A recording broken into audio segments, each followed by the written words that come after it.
This is the easiest way to change the oil on an Xterra, Frontier, Pathfinder. Take the passenger front tire off. Now you have access to everything. There's the drain plug you're looking for. It's less than an arm's length away from the brake rotor, so if you're sitting there, you have easy access to it. You don't have to lay on your back. Up front here, if you reach just around the side of the skid plate, there's the filter. The only thing that's in your way are a couple of flexible hoses. Alright, so I'm going to start out with a mistake. I'm trying to be clever here the way I'm positioning the oil pan, because you can see the angle of the drain plug. It looks like the oil is going to arc forward when it comes out. So I'm using a 14mm to loosen it up. Now I'm going to just take the plug out by hand.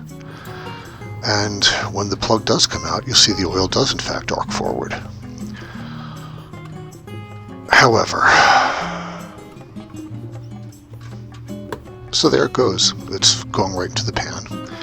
And I've sped this part up so you don't have to watch a lot of oil draining. But I'm letting it go, checking some stuff, then I leave the garage for a few minutes. Everything's fine. Watch the angle of the oil. We're back to regular time now. Right out of the pan. And look at my floor. Again, I'm not even in the garage at this point. I have no idea this is happening. But if you listen in a second, you can hear me come back in and watch what the oil does. There's me. And the oil now is draining into the pan. So I come and notice this leak and I freak out. My pan is cracked. Wasted about a half hour. I did not actually realize what happened until I watched the video. So don't be stupid like me. I cleaned it up, put the drain plug back in with a new crush sleeve, and tightened it down to 25 pounds. Very easy. Around the front of the vehicle, I'm taking this access plate off. It's just two small 10mm bolts, very easy. You could theoretically do the oil change through this hole, but it's very tight. Now looking through there, you can see the oil filter. It's very dirty. And underneath it, what looks like a metal ramp. That actually is a metal ramp. That's exactly what it does.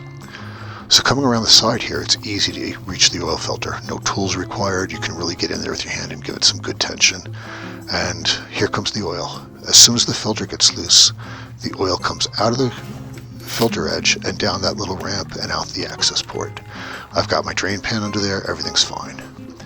However, the oil filter has a lot of threads to it. And while I'm taking it out, there's virtually no tension on it. It's angled downward. It's coming out very easily. And I can't really feel that it's about to come loose, but when the filter does come loose, it makes a mess. See that?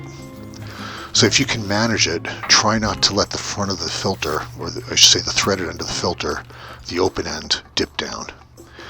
This is what I'm using, a Wix 20,000 mile filter. They're apparently the best you can buy, and I am putting some clean oil around the edge of it, reaching in, and tightening this down. There's a little discrepancy on how tight you should make these things. It's hand tight plus. The plus is usually a 1/4 to 3/4 turn, and I personally don't use a tool on these. And the last step is to refill the oil. You take off the fill plug. I like to use a funnel so I don't make so much mess. And this is my choice of oil, 20,000 mile rated Mobil 1. Looks like honey. It's really nice oil. I hope it does last. I don't like doing oil changes. Time will tell. And the last thing is check your dipstick. Make sure you've got enough oil in there. Close her up, and you are all done.